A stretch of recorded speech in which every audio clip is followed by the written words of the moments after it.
Welcome to our video journey where we explore the fascinating world of pronunciation, unraveling the mysteries behind each word and its usage. In this video, the word is abstain. Abstain. Abstain.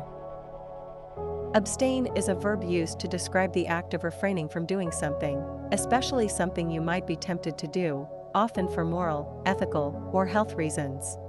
Here are some examples. Example number 1. During the month of Ramadan, Muslims abstain from food and drink from sunrise to sunset.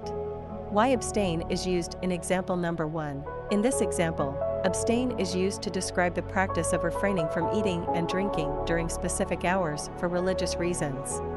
Example number 2. Some citizens choose to abstain from voting in elections if they are not satisfied with the available candidates. Why abstain is used in example number 2. Abstain is mentioned to describe the decision to refrain from voting due to dissatisfaction. Stay tuned for more linguistic wonders and join us in unlocking the magic of language. Thanks for watching, and until next time, keep speaking, writing, and embracing the beauty of words.